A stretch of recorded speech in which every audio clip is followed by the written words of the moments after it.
Почитувани гледачи, ве поздравувам и во ова ново издание на емисијата Ваш термин и се надевам дека и денес ќе останете до крај со нас и ќе ги проследите сите оние информации кои што ќе ви ги доставиме за ова денешно издание. Изминатиот период беа актуелни две работи во однос на проблемите кои станува збор за епидемиолошки размери. Имаше случај минатиот месец на бебе кој што почина од туберкулоза. Малку се подигна алармот да се види што ќе се случува, да не евентуално се прошири. Има случаи на туберкулоза, меѓутоа од она што можевме да го проследиме од медиумите и од Министерството за здравство, не е толку алармантно, меѓутоа сепак ние да ги разјасниме овие работи денес, ќе поразговараме за ова и за минатата недела се појави еден случај на морбили во Штип, и поради тоа и Комисијата за заразни болести имаше состанок, се донесоа некои препораки.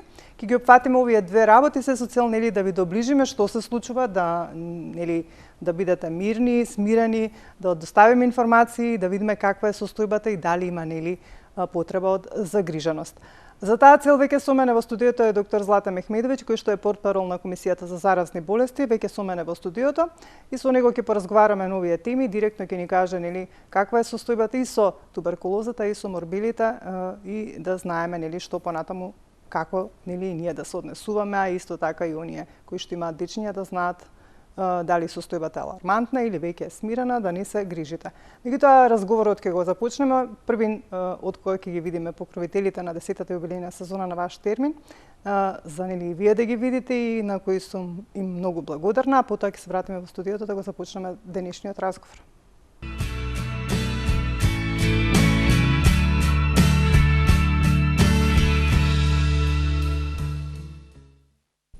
Комплетен преглед и диагностика на сите органи и системи во телото, а со тоа и соодветна персонализирана терапија, која успешно и трајно ги решава здравствените проблеми или состојби.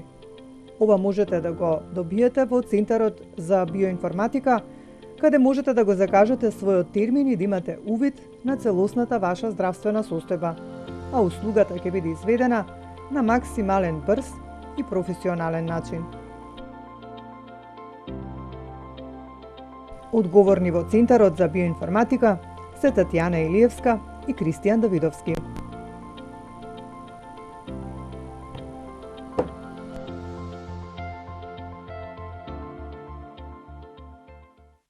Студио Карпино, лулка на енергијата.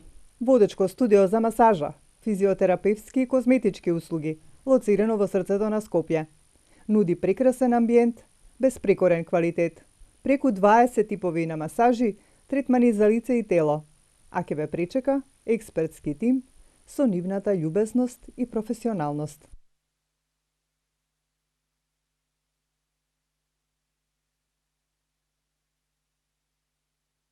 Превентива 99 е специјалистичка ординација по физикална медицина, која нуди многу третмани и прегледи за сите дегенеративни проблеми со рабетниот столб и екстремитетите.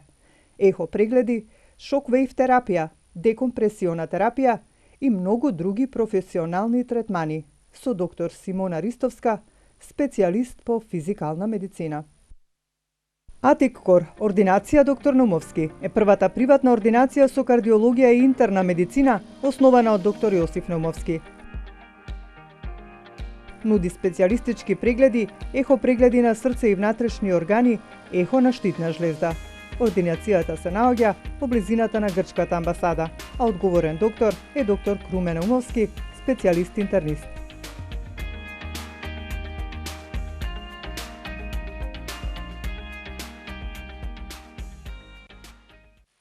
Квалитет и иновативност, почит кон природата и човекот е мотото на Ербено Били, каде модерната наука и најстарата традиција на билки и спагирика достигнуваат совршен квалитет. Вегански, органски, италијански растителни производи за многу здравствени придобивки. Ербено Били. Купете и почувствувајте го нивниот бенефит.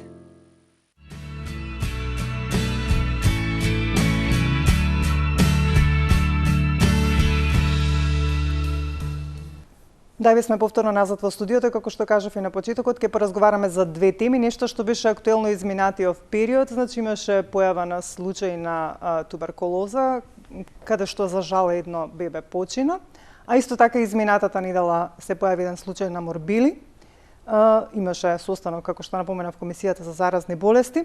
И со мене веќе во студиото е доктор Злата Мехмедовиќ, кој што е портпарол на Комисијата за заразни болести. Со него ќе поразговараме за овие две теми, нели ќе ни каже за сето она што е во моментов актуелно и што се случува, и сега ќе кажеме повеќе информации околу овие два проблеми. Ви благодарам што одвоивте време, доктор Злата, што повторно сте дел од ваш термин, да ги малку да ги појасниме овие две проблематики кои што на некој начин не загрижија. Секој што задоволство, кога да ме поканите во вашата емисија, знаете дека сум гост. Ќе почнеме со туберкулозата, бидејќи тоа беше нешто што се случи од поодамна. Во последните 15 години има континуиран пат на новозаболени кај нас. Од 2019 година сме во групата на земји со ниска инциденца. Сепак секоја година има заболени од туберкулоза, тоа е добро да се напомене. Вакцините БСЖ против оваа болест се безбедни кај нас, така барем нели се вели од страна на здравствените власти. Изминатата година имаше 144 случаи кои што беа откриени во земјата.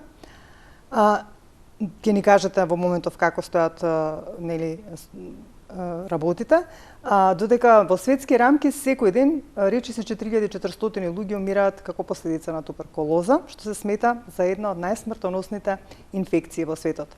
А околу 30.000 луѓе дневно заболуваат од оваа болест, според податоците пак на Светската здравствена организација.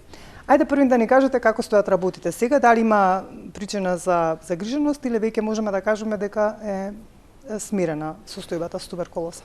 Дури доколку го споредиме трендот на движење на туберкулозата како болест во Македонија со минатите години, ќе забележите, како што споменавте и вие, дека има тренд на намалување на бројот на позитивни случаи. Кога зборуваме за туберкулоза, треба да знаеме дека заболените од туберкулоза се делат на две големи групи, оние кои што имаат манифестна болест и оние кои што имаат латентна туберкулоза. Оние кои што имаат латентна туберкулоза се во значително поголем број од оние што вие ги споменавте. Значи, кажавте дека во Македонија се забележани 144 случаи на 100.000. Тоа е во ствари вкупниот број на заболени во текот на целата година, а во основа се работи на сосема друга математика, односно колкав број на заболени од туберкулоза се на 100.000 жители, и тоа е негде околу 10, и таа бројка од 10 заболени на 100.000 жители настава во групата на земји кои што имаат ниска инциденца на туберкулоза. Туберкулозата е болест која што се стремиме да ја откриеме. Латентната туберкулоза е далеку пошироко распространета. Се смета дека дури негде околу 3 милиарди, блиску 3 милиарди од популацијата во светот, носи латентна туберкулоза, што во основа е загрижувачки и, како што кажавте и вие, ја прави една од најзаразните, најшироко распространетите заразни болести, онаа која што прави најмногу компликации и најмногу смртни случаи, ако го иземеме ковидот како една од новите заразни болести со која што се соочивме во современото време. Од тие причини, туберкулозата е сериозен здравствен проблем и Светската здравствена организација има поставено свој таргет до 2050 година да ја елиминира туберкулозата. Меѓутоа, за тоа да се случи, потребни се две паралелни действија кои што мора да ги направиме за да ерадицираме болеста. Едното е постојано да ги откриваме овие латентни случаи на туберкулоза, да ги третираме и да ги излекуваме. А оние кои што се веќе манифестни, обавезно да ги третираме и да ги излекуваме, а оние кои што ни остануваат во другиот дел на превенцијата, како што се бебињата, пошто вакцината БСЖ се дава уште при самото раѓање, во родилиштата, да ги извакцинираме со цел да ги заштитиме. И сега уште една работа треба да објасниме, БСЖ вакцината која што се дава кај туберкулозата не е една од посовршените вакцини, имено незиниот старосен век, условно кажано, изнесува негде токму околу 1 век или поточно околу 102 години. Измислена е пред точно 102 години, до ден и денес е истата во употреба, меѓутоа нејзината ефикасност во спречување на тешки форми на туберкулозата и пренесувањето од туберкулозата на човек, од човек на човек не е толку голема. И најчесто нејзината основна задача е да спречи тешки форми на туберкулоза и компликации од туберкулоза кои што се јавуваат кај децата од 0 денови до 2 години. Тоа е незината основна улога. Секако дека светот во моментот работи на развивање на нова вакцина која што ќе ни помогне заедно паралелно со процесот на откривање на латентните случаи на туберкулоза и нивен третман, да ставиме преку превенција, преку вакцинација крај на оваа болест и да ја ерадицираме исто како што нели знаете, ја ерадициравме вариола вера и полио во одредени региони во светот, како и во исто како и во Македонија, каде што полио е ерадицирано. Така. Кажавте манифестни и латентни случаи. Манифестни се оние веќе кои што имаат симптоми, нели? Кои што Токму така, значи освен симптомите, многу поважна работа за оние што се веќе заболени од туберкулоза е што ја шират туберкулозата. Латентните случаи, оние кои што имаат скриена туберкулоза, така, значи немаат тоа значи дека немаат симптоми, меѓутоа го носат вирусот на тие деца? Не, ја носат бактеријата, микобактериум туберкулозис ја носат во себе.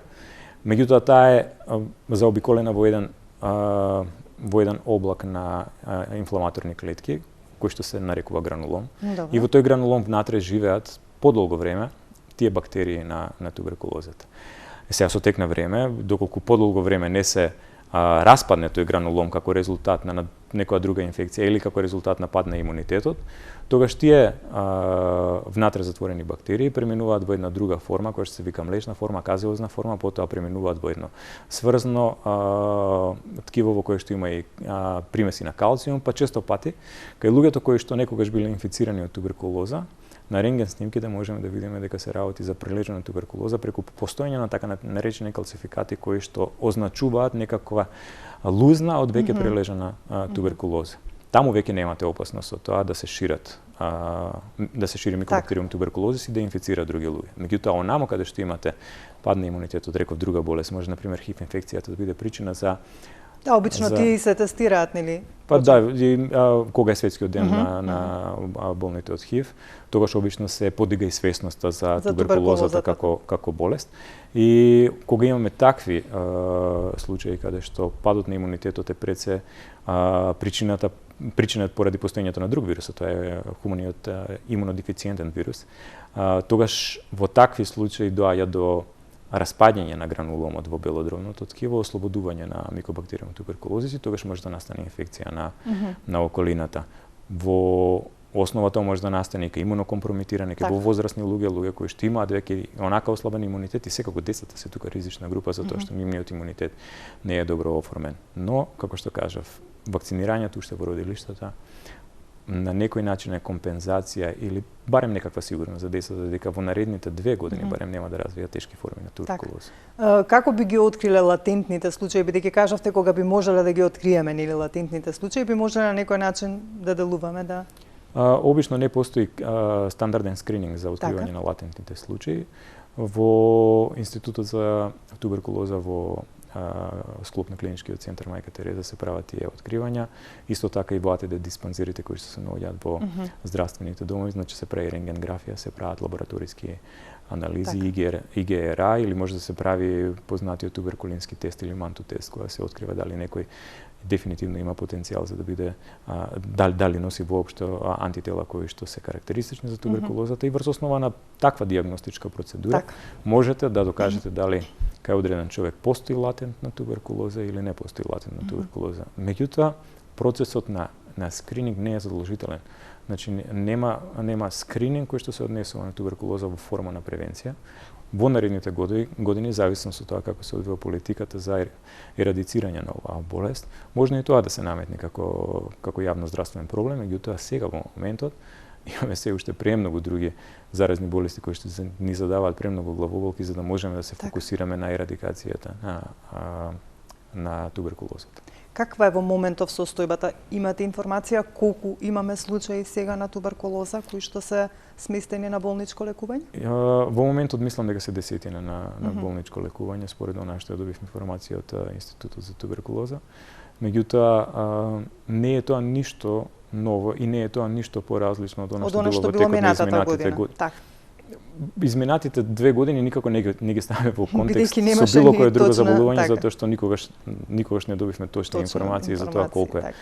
Ако ја земете 2019 година, која беше последната година без ковид, тогаш ќе видите дека во таа статистика на годишно ниво во Македонија се регистрирани 199 случаи туберкулоза, манифестирана туберкулоза, манифестирана болест. Во однос на тоа, например, 2020, 2021 и 2022, тој број паѓа веќе за повеќе од 1/3. Откривањето на случаите на туберкулоза, меѓу другото, е и резултат на активниот ангажман на здравствениот систем во насока на тоа да ги открива латентните случаи. Знаете дека Институтот за туберкулоза во изминатите 3 години беше еден од најактивните ковид центри кои што згрижуваше пациенти болни од ковид. Таму беа стационирани, таму имавте оделенија каде што практично и се третираа пациентите, така да значително беа намалени капацитетите и можностите да се откриваат новите случаи на туберкулоза. Може да очекуваме во наредните години дека ќе се зголеми бројот на оние кои што ќе се откриваат, меѓутоа не треба да го сваќаме тоа како нешто што е драматично, туку напротив, се уште да знаеме дека се наоѓаме во групата на земји кои што имаат ниска инциденца, се стремиме кон тоа да имаме уште пониска инциденца, преку тоа што ќе ги најдеме случаите, ќе ги третираме и на тој начин ќе оневозможиме да се шири болеста понатаму. Како се случува заразувањето, бидејќи кажавме дека е високо заразна, нели, болест? Како се одвива преносот? Колку е потребно да бидеме во контакт со некој кој што има манифестна туберкулоза за да и ние добиеме? Многу малку е потребно за да бидете заразени од туберкулоза. Многу заразно. Па кажавме, 1/3 од светската популација се смета дека има латентна туберкулоза. Така да многу малку, негдека проценката е дека околу 10 бацили на микобактериум туберкулози се доволни за да ви направат латентна туберкулоза. Пренесувањето е преку респираторен пат, значи морате да ги инхалирате, да ги внесете во белите дробови, тоа е природната средина на развивање на грануломот кој што е карактеристичен за микобактериум туберкулозис, односно за туберкулозата како болест. Потоа тој туберкулом секако може да настане и расејување на бактериите и да имаме инфицирање на останати органи, најчесто се засегнати бубрезите и мозочното ткиво. Меѓутоа, првично примарната средина за населување на бактеријата на бацилот на туберкулоза е во белите дробови. Тие причини, начинот на пренесување, како што кажав, е респираторен. Не треба да создаваме митови за тоа дека туберкулозата се пренесува преку допирање, бакнување, користење на лажици или на куински материјал кој што може да го користи некој друг предвраз. Значи не се работи за ингестија, туку се работи за инхалација на бацилите кои што само во таков случај може да предизвикаат болест. Случаите кои што беа поврзани, нели, кога се појави кај нас, беа од прифатилиштата. Дали остана само на тоа, мислам од таму, или имаше некои од друго место? Постојат одредени ризични дали беа поврзани некако сите случаи? Не, постојат ризични популации кои што меѓу себе можат значително повеќе да го шират вирус. Можеби што живеат во лоши услови, така? Апсолутно. Лошите услови се една од причините. Големата фреквенција на луѓе во мал затворен простор е друга од причините. Кажав, замислите да имате еден заболен од туберкулоза во една иста просторија, кој што треба да исфрли 100 бацили, поделете ги тие на 10 души и веќе имате инфекција на 10 луѓе кои што може да носат латентна туберкулоза.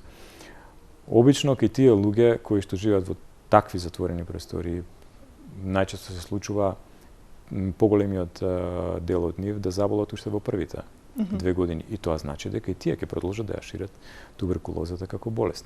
Меѓутоа, со оглед на тоа какви се информациите што доаѓаат од прифатилишта, да сега во моментот немаме нови детектирани случаи, што говори во насока на тоа дека состојбата таму е стабилизирана. Подобрувањето на условите за живот е еден од основните начини како може да ја превенираме туберкулозата. Условите за живот и условите за работа. Доколку сакаме да зборуваме за професионални болести, туберкулозата е многу честа кај рударите како заболување и повторно поради начинот на изложеност и блискиот однос за работење во затворен простор каде што имате многу слаба вентилација и секако лошите животни услови. Така да не е само заболување кое што е детерминирано од социјалните детерминанти на здравјето, туку и од професионалните детерминанти на здравјето. Така. Само што да ве прашам колку време е потребно да се излекува? Постојат неколку режими или третмани на туберкулоза, постои 4-месечен, 6-месечен и 9-месечен со соодветна терапија и сите тие се различни во зависност од тоа каква е проценката на лекарот кој што го третира пациентот се одбира еден од овие режими. Во последно време прилично се форсира 6-месечниот и 9-месечниот режим на лекување, каде што се користат повеќе од еден антибиотик, најчесто во комбинација се 4 антибиотици. Лекувањето е прилично напорно и тешко, затоа што се работи за сериозни антибиотици кои што подолго време треба да ги примате, доведуваат до непотребно изнеморување и изнемоштување на организмот. Секако дека го пореметуваат целокупниот микробиом во организмот. Значи треба навистина подолг период за да се и подолг период и поради тоа што како што кажав се работи за антибиотици кои што се од како што е изониазидот, рифапинот, етамбутолот, се антибиотици кои што може сериозно да ги пореметат сите нормални други функции во организмот. И затоа тоа лекување е исклучително тешко. Така. Добро, значи за туберкулозата разјаснивме. Ставаме точката. Нема причина за загриженост. Како што кажавме, понатаму може да се случи да се појави повторно некој случај, меѓутоа дека нешто ќе се случи за да се направи некоја епидемија од поголеми размери, не би требало, нели, да очекуваме нешто такво. Мислам дека живееме во епидемија на туберкулоза, ако така зборуваме, една третина од човековата популација. Да, меѓутоа не толку загрижувачки колку што дефинитивно е нешто на што сме навикнале.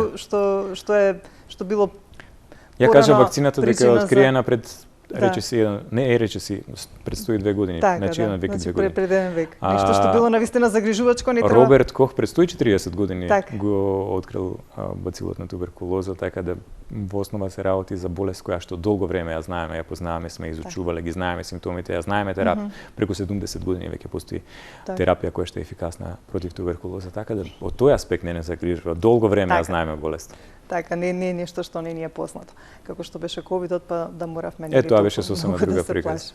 Ајде да преминеме за она што беше актуелно изминатата недела, за случајот со морбили.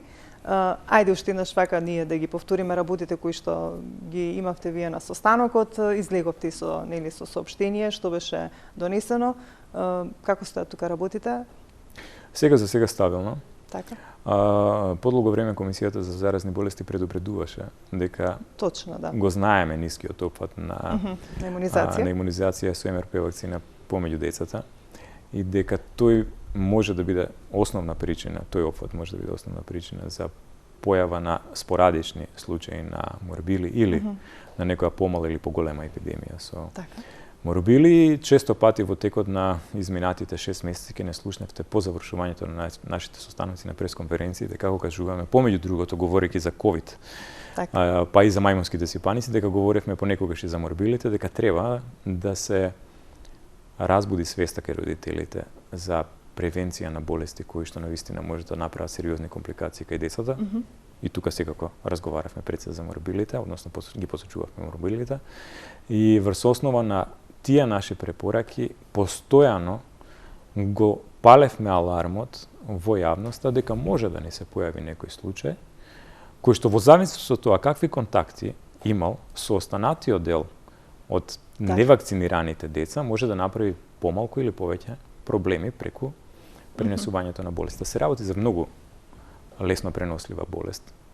Мислам дека преносливоста, ако ја споредите во бројки, е во една просторија, ако имате 100 деца, сите да се невакцинирани и да ставите едно дете кое што има морбили, па 95 од нив ќе се разболат. Значи толку е лесно пренослива болест. За среќа не може тоа да се случи затоа што и согласно овие проценти на вакцинација на децата во Македонија, можеме да кажеме дека поголемиот дел од нив се имунизирани. 60% до 70% со прва вакцина и негде околу 89% со втора вакцина. Меѓутоа, за да немаме појава на спорадични случаи, да немаме пренесување на вирусот од дете на дете, не треба да забораваме дека тој процент на покриеност со вакцинација треба да биде поголем од 95%. Така. И од тие причини Комисијата постојано апелираше да се подигне свесноста кај родителите, да ги заштитат своите деца, затоа што навистина тешките форми на на вирусно заболување со вирусот на морбили, меѓу другото даваат компликации кои што ги засегаат белите дробови, кои што може да направат воспаление на мозокот, кои што може да направат воспаление на средното уво. И дури по прележувањето на болеста можете да имате склерозирачки енцефалитис, кој што е исто така компликација што се јавува дури откако сите симптоми детето ќе ги прележи. Така да се работи за болест која што во склопот на своите компликации секако дека и смртниот исход е она што не смееме да го заборавиме, да го кажеме. Во 2019 година, кога имавме епидемија на морбили, 4 дечиња починаа како резултат на инфекција со вирусот на морбили и компликациите кои што настанаа од болеста на возраст помеѓу 5 месеци и 13 месеци, што е навистина неприфатливо. Тоа не требаше да се случи доколку ги имавме. Вакцинирано 95% од децата, воопшто нема да се случеше да имаме ниту еден позитивен случај со морбили, како што тоа беше случајот после декември 2019 година, кога конечно после мислам периодот можеби 2 децении стигнавме до магичната бројка од 95% вакцинација или вакцинална покриеност на територија на цела Македонија, и како резултат на тоа имавме колективен имунитет кој што гледаме дека дури во време на еден ковид, кога драстично паднаа бројките, овозможи да имаме стабилна ситуација и да немаме појава на ниту еден случај во изминатите 4 години. Споредено, 11 години претходно од 2011 до 2021 година, тоа се 10 години практично, во Македонија имаше 2700 случаи на морбили регистрирано и беа прогласени 5 епидемии кои што беа со помал или со поголем интензитет, значи од помал размер или од поголем размер. И сега споредете го тоа со 4 годишен период во кој што немате ниту еден спорадичен случај, немате никаков случај во државата, толку е силен ефектот на вакцинацијата со МРП вакцината. Так. Донесовте нели некои препораки кои што ги презентиравте? Меѓу другото беше и да се подигне свесноста за имунизација, бидејќи ми се чини дека со ковидот многу од родителите можеби не ги извакцинираа децата. Размислувате за тоа нешто плюс додатно да се направи за тоа некако да се делува повеќе за да се вакцинираат со МРП децата? Комисијата за заразни болести има советодавна улога. И нашите препораки се доставуваат до Министерот за здравство со цел да може врз основа на нив да се издадат одредени наредби и да се повикаат институциите да постапуваат. Во основа се работи за стандардни процедури кои што на сите институции им се познати, а тоа е постојано да се алармираат родителите и да се повикуваат, особено оние кои што знаеме дека согласно вакциналниот картон не е вакцинирано детето. Таа ангажираност на институциите е битна и сметам дека во моменти кога немаме никакви други причини да кажеме дека не можеме да одработиме на таа тема, дека институциите ќе одговорат.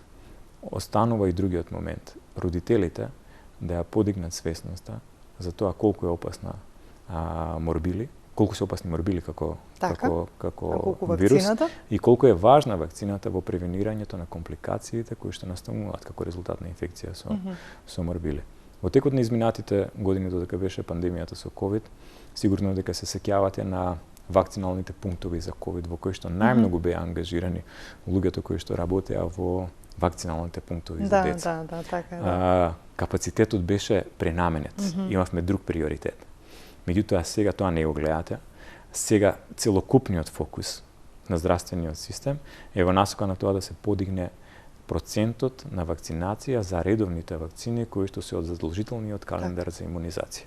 Така да имаме доволно ресурси, немаме доволно време за жал за да го испорачаме тоа што сакаме со одредено одлагање или чекање. Така. Тука ќе мора да интервенираме промптно за да можеме да го подигнеме тој процент на вакцинација. Моите информации велат дека од моментот на појавата на првиот случај во Свети Николе, кој што беше 13-месечно дете хоспитализирано на инфективното оделение во Штип, дека во Штип бројот на родители кои што побрзале да ги однесат веќе во текот на наредната недела децата. Значи веќе имало се зголемил бројот на родители кои што веќе побрзале да ги вакцинираат своите деца. затоа постојано апелиравме да не дојде до ваква ситуација да чекаме детето да ни се разболи или да биде во опасност во неговата околина веќе да има појава на вирус и да може да се разболи, туку да го вакцинираме и воопшто да не размислуваме за тоа дека може некогаш да биде инфицирано.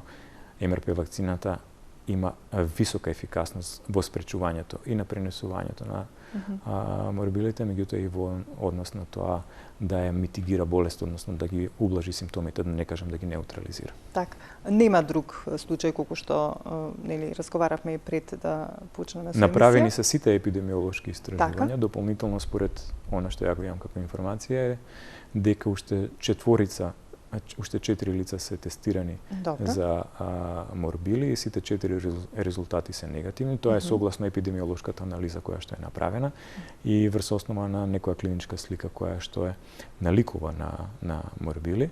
Значи, секогаш кога се работи за ваков тип на осипни трески, не можете да направите точна диференцијална дијагноза со останатите осипни трески.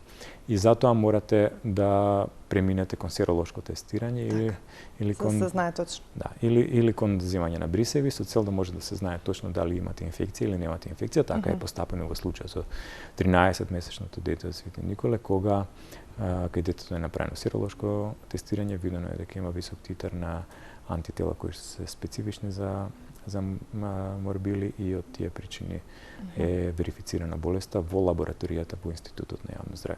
Так. Што доколку се појави зголемен број на случаи, со оглед на тоа што, како што кажавте и вие, 60% е многу мал процент на имунизираност, за да очекуваме дека нема нели да има епидемија, меѓутоа според овој процент би можело да така да кажеме. Ако ја направиме аналогијата со 2019 година, единствено поразлично е што подолг временски период се акумулираа децата кои што не беа вакцинирани, споредено со овој 4-годишен период во кој што немавме ниту еден случај. Меѓутоа, процентот на вакцинација и во периодот на 2017, 18, 16, 15 и така натаму беше некако помеѓу 70% и 90% во зависност од тоа во кој регион се движите, и она што беше најпоразително е што најголемиот процент од децата кои што има низок степен на соопфат на вакцинација беа во поурбаните средини. Така. Кога ги земете во предвид, например, централните градски подрачја во Скопје, ја видите дека таму опфатот со МРП вакцината беше далеку понизок, например, од опфатот кој што го имавте во една општина како што е Шутоа Ризари.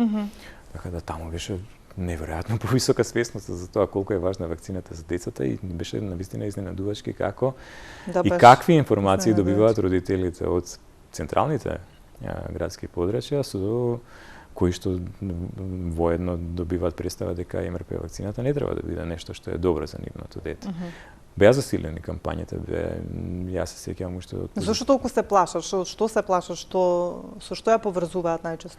Од оние истражувања кои што се правени не само кај нас, туку и во светот, нели се работи за едно лажно тврдење кое што едно време дури излезе во Lancet, во кое што се велеше дека вакцината за МРП предизвикува аутизам, што е... Значи, сепак со аутизмот ја поврзува. Меѓутоа, таквото лажно тврдење, односно лажно научно истражување кое што беше тогаш спроведено, брзо беше дебанкирано и од тие причини тргнато од Lancet. После тоа се направија преку 100 нови истражувања во кои што се докажа дека практично нема никаква поврзаност помеѓу МРП вакцината и помеѓу аутизмот, така да дојдовме до ситуација денеска да имаме од едната страна на вагата многу повеќе аргументи за тоа што зборуваме дека не предизвикува аутизам, а од друга страна практично го немате ни она што еднаш беше ставено на маса со цел да се направи штета на вакцината. Постојат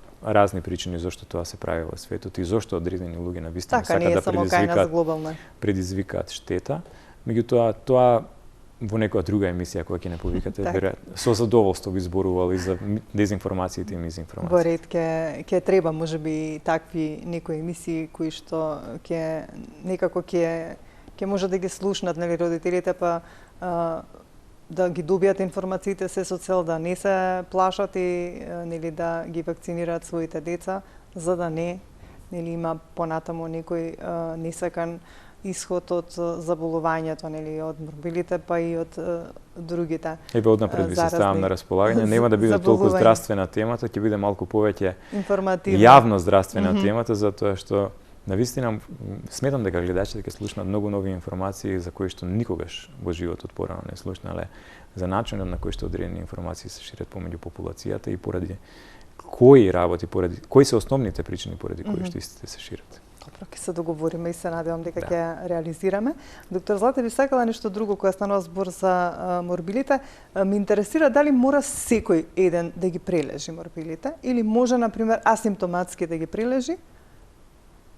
Може? Па не, во основа постојат две вакцини и тоа е нели дали секој што ќе биде во контакт може, например, да не појави симптоми, а може асимптоматски да го помине? Ако е вакциниран, не. А ако е невакциниран или не целосно вакциниран, такви имаше случаи, например, мислам дека генерацијата 1979 година од непознати причини, голем број на деца кои што беа таа генерација, не ја примија втората доза на вакцината. И кога и беше последната... А зошто? Што беше причината? Значи, од непознати причини, не знаеме. 79 година треба да се навратиме назад историски и да видиме кои се тие причини поради кои што... И сметате дека тие повеќе заболеле? Напротив, имаме статистика во која што точно знаеме дека луѓето кои што не целосно биле вакцинирани во детството, односно не ја примиле втората доза на вакцина, во текот на пандемијата што беше во 2019 година, беа најчесто возрастни луѓе од 79 годишта, кои што беа хоспитализирани на клиниката за инфективни болести. Има доста што. Меѓу другото имаше и доктори, познати доктори кои што тогаш беа хоспитализирани таму, така да беше многу симптоматично, многу карактеристично тоа да целосната вакцинација која што е потребна. Само оние кои што примаат две дози, тие може да поминат асимптоматски, а оние кои што биле примиле едната доза имаа проблеми во текот на таа 2019 година, но споменавте вие нешто друго, споменавте што доколку ја прележите болеста на морбили, и тогаш ќе добиете имунитет, особено тие кои што биле од 79 година со една вакцина, па некогаш во текот на животот прележале морбили, не знаејќи дека се работи за морбили, тогаш во 2019 година биле прилично добро заштитени од вирусот на морбили. Во основа идејата е да не го прележувате вирусот на морбили, туку да не ги прележувате морбилите, туку да се вакцинирате. Кажав, има сериозни компликации кои што може да бидат и за време на инфекцијата, односно манифестната болест, но и по болеста кога се развива тој така пансклерозирачки енцефалит, кој што може да биде сериозна компликација по прележувањето на болест. Обично се вели додека е помало детето е подобро да ги прележи морбилите, бидејќи еве како што кажавте вие, кај повозрастните дури се случуваат поголеми компликации. Зошто е тоа така? Искрено поради тоа што имунитетот кај децата и имунитетот кај возрастните е сосема различен. И морбилите, воопшто сите исипни трески кои се јавуваат кај повозрастните манифестираат многу потешка клиничка слика. Не само морбилите, туку и рубеолата, варичелата, сите може да предизвикат сериозни проблеми од тие причини. Најчесто хоспитализацијата за повозрастните е неизбежна работа, завршуваат со воспаление на белите дробови кои што многу тешко се лекуваат подосна. Вирусната пневмонија една од најкарактеристични која што е врзана за ваквите исипни трески кај повозрастната популација. И сега уште неколку работи ме интересираат вака да ве прашам. Споменав дали мора сите да прилежат кои што се вакцинирани со две дози, ако имаат контакт со заразено лице од морбили? Па не, мислам дека... И зошто сите не ги прележуваат ципаниците? Па нема да ги прележат затоа што имаат добар имунитет. Практично не се работи веќе за манифестирање на болест. Нема да имате одбранбен механизам. А тоа ќе значи дека сме имале контакт со вирусот, меѓутоа не сме имале симптоми. Не, ние сме имале контакт со вакцината. И вакцината предизвикала антитела кои што сега не штитат од болест. Кога ќе дојдеме во контакт со вирусот на морбили, нема воопшто нема воопшто да биде манифестирана болест затоа што не штити. Значи не мора секој да ги прележи, тоа ми е прашањето. Апсолутно не.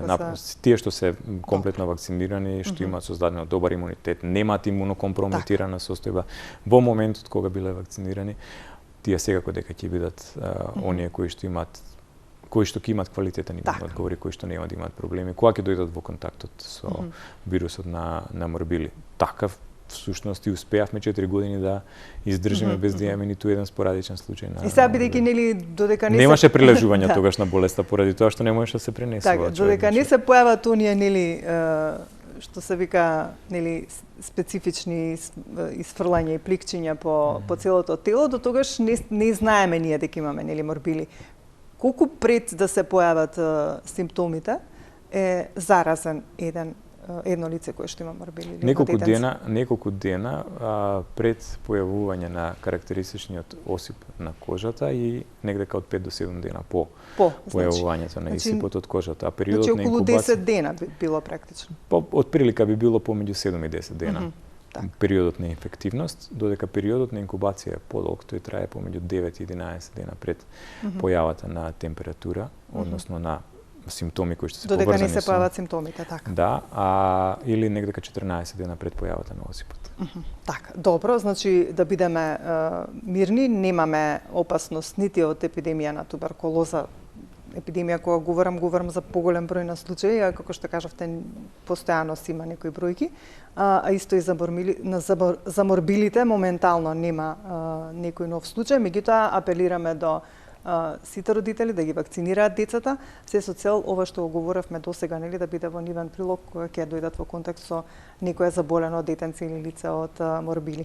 Доктор Злата, ти благодарам што денеска повторно беше дел од ваш термин за да ги доставиме овие информации, нели секако да ги информираме нашите гледачи како стојат работите и еве се надевам за оној кое што се договоривме пред малку за работиве да ги разјасниме. За мизинформација и дезинформација. Ќе се договориме да направиме една посебна емисија со цел да ги информираме нашите гледачи. Благодарам уште еднаш. Ви благодарам и на вас на поканата. Почитувани гледачи, тука некаде ќе ве поздравам јас за денес. Се надевам нели го задржавме вниманието до крај. Ве оставам во убаво расположение, имајте добро здравје, грижите се за своето здравје, а ние повторно ќе се видиме за 7 дена во исто време.